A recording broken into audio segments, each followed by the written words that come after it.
Hello everyone, मेरा नाम है आदर्श कुमार और आज हमारा डे 43 100 रेप स्क्वाट चैलेंज का। और आज है मंडे। हमारा लैक्टिक एसिड भी धीरे धीरे अब कंट्रोल में आ गया है, बट अभी मैं इस हफ्ते इंटेंसिटी वर्कआउट स्टार्ट नहीं करूँगा। मैं नेक्स्ट वीक से रनिंग वगैरह स्टार्ट करूँगा। ज़रा रैप मारूँगा एक सेट में और कम से कम सेट लूँगा और इंटेंसिटी बढ़ाने की कोशिश करूँगा, लेकिन धीरे धीरे करेंगे ताकि हमारा लैक्टिक एसिड दोबारा बढ़ना जाए। और डेली मसाज भी करेंगे, डेली रेस्ट भी करेंगे अच्छे से। मुझे उम्मीद है कि आप मेरे साथ डेली वर्कआउट कर रहे होंगे, डेली अच्छा खाना खा रहे होंगे और डेली अपनी लाइफ अच्छी जीने की कोशिश कर रहे हैं, एक हेल्दी लाइफ बनाने की कोशिश कर रहे हैं। ये इम्पॉर्टेंट है कि आप वर्कआउट कीजिए डेली और उसके बाद आप एक हेल्दी डाइट भी लीजिए। अगर आप जिस दिन जंक फूड खाते हैं, टेस्टी फूड ज़्यादातर अनहेल्दी होता है, तो ये इम्पॉर्टेंट है कि अगर आप ऐसा कभी कुछ खाते हैं तो एटलीस्ट खाने के बाद 30 मिनट्स वॉक ज़रूर करें। खाना खाने के बाद आप वॉक ज़रूर करें और उस खाने को जो आपने खाया है, जो भी टेस्टी फूड या जंक फूड जो भी खाया है, उसको खाने के बाद आधे घंटे बाद, 1 घंटे बाद दही हो गया, सैलेड हो गया, ये ज़रूर खाएं ताकि वो डाइजेस्ट हो जाए अच्छे से और वो फैट बॉडी में स्टोर ना हो और वॉक करने के बाद वो फैट कल सुबह बाहर निकल जाए, क्योंकि वो एक बेकार एनर्जी होती है जो बॉडी में स्टोर हो जाती है, वो फैट में कन्वर्ट हो जाती है। वो हमें नहीं चाहिए और हमें उसको बॉडी की बाहर निकालना है, तो इसलिए आपको थोड़ा वॉक ज़रूर करना पड़ेगा और थोड़ा सा कंट्रोल करना पड़ेगा डाइट पे। तो ये बहुत इंपॉर्टेंट है एक हेल्दी लाइफस्टाइल के लिए। आप वर्कआउट करें, अच्छा खाना खाएं। और ये चैलेंज मैंने इसलिए शुरू किया है क्योंकि बहुत लोग हैं जो लोग वो डेली वर्कआउट नहीं कर पाते, तो उनके लिए चैलेंज होगा कि हम ये शुरू कर रहे हैं। ज़रूरी नहीं है आप मेरी तरह 40 kg के स्क्वाट मारें, 50 kg मार सकते हो तो 50 kg मारें, 100 kg मार सकते हो तो 100 kg मारें। और आप वेट नहीं मार सकते तो वेट ना मारें, लेकिन डेली वर्कआउट करें। और लेग्स हम इसलिए बोल रहे हैं कि लेग्स थोड़े ज़्यादातर डिफ़िकल्ट होते हैं सबके लिए, तो लेग्स वर्कआउट स्टार्ट करें। 100 रेप्स या 200 रेप्स स्क्वाट के बगैर आप बॉडी वेट मार सकते हो तो वो मारें, लेकिन इम्पॉर्टेंट ये है कि आपको डेली करना है, क्योंकि एक दिन करना आसान होता है लेकिन डेली वर्कआउट करना मुश्किल होता है। तो इसीलिए ये चैलेंज है कि 100 डेज़ तक वर्कआउट करना है। तो आज का दिन हमने कुछ इस तरीके से स्टार्ट किया। आज मैंने पहले 5-10 मिनट अपनी स्ट्रेचिंग करी, फिर उसके बाद मैंने अपनी 10 मिनट की ट्रेडमिल करी 6 की स्पीड पे, जो कि मैं हमेशा करता हूँ। और फिर उसके बाद मैंने अपनी हल्की सी स्ट्रेचिंग करी, पानी पिया और अपना स्क्वाट ट्रैक लगाई, अपना चैलेंज स्टार्ट किया।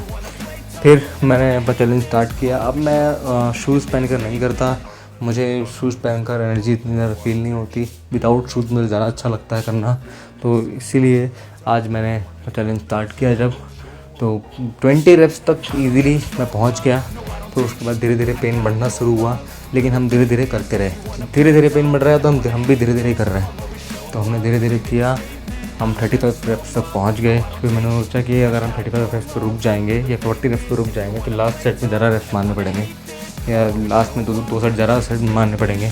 तो इसलिए हमने सोचा कि थोड़े और रेप्स मारते हैं। 40 रेप्स कंप्लीट किए, फिर सोचा लास्ट 10 रेप्स मार लेते हैं, फिर रेस्ट करेंगे।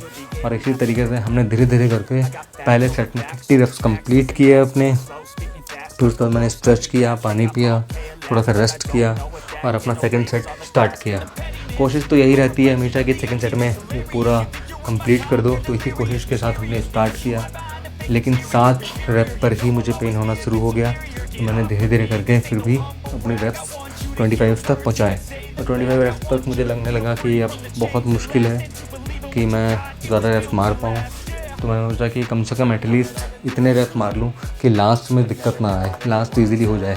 तो इसीलिए धीरे धीरे हम करते रहे। 10 रेप हमने और मारे और हम 35 रेप्स तक पहुँच गए। और हमने फिर उसके बाद रख दिया बारबल को और हल्का सा रेस्ट किया, स्ट्रेच किया, पानी पिया और फिर से स्टार्ट किया।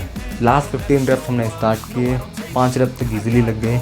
5 रेप 6-7 रेप पे हल्का हल्का पेन होना शुरू हुआ और 8-9 रेप तक वो पेन पिक पे आ गया, मतलब बहुत ज़्यादा होने लग गया। फिर भी हम धीरे धीरे करके सांस ले लेके करते रहे।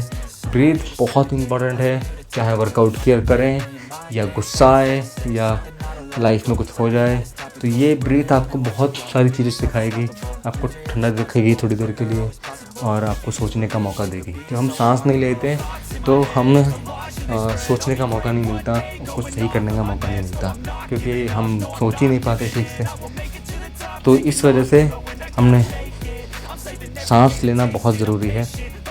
तो लास्ट के हमने तीन रेप भी कंप्लीट किए और हमारा 100 रेप स्क्वाट चैलेंज कंप्लीट हुआ। इस तरीके से लास्ट सेट मैंने 15 रेप्स कंप्लीट किए अपने, और इस तरीके से हमारा 100 रेप स्क्वाट चैलेंज कंप्लीट हुआ। उसका मैंने स्ट्रेच किया, पानी पिया, और अपनी आज मंडे है तो आज मुझे एब रोलर करना था, लेकिन फ्राइडे को मेरे हाथ में चोट लग गई थी, तो उस वजह से मैं एब रोलर नहीं कर सकता। तो मैंने GHG मशीन पे सिटअप्स किए। अभी काफ़ी डिफ़िकल्ट होते हैं, फ्लेक्सिबिलिटी भी चाहिए होती है, मेरी बैक में फ्लेक्सिबिलिटी इतनी नहीं रही अब, तो मैंने फिर भी किए। 10-10 के मैंने 3 सेट्स किए, और इस तरीके से हमारा एब वर्कआउट कंप्लीट हुआ। और फिर उसके बाद हमने 10 मिनट की ट्रेडमिल करी 6 की स्पीड पे, और फिर उसके बाद हमने स्ट्रेचिंग करी, और इस तरीके से हमारा डे 43 कंप्लीट हुआ। और आई होप आपका भी डे 43 कंप्लीट हुआ होगा, और अच्छे से स्ट्रेचिंग करी होगी, और अच्छा खाना खाया होगा। और इसके बाद रेस्ट करना मत भूलिए रात को। अगर आपने शाम को वर्कआउट किया फिर तो और भी अच्छी बात है, और आपने दिन में वर्कआउट किया है तो स्ट्रेच कीजिए और रात को अच्छी नींद लीजिए। Thank you so much. Don't rest in peace, now you're dead to me, so peace out. Remember you just freaked out. Get ready for defeat now, I'm gonna make you bleed out. Listen on repeat now and weed out all the weak now. Get up and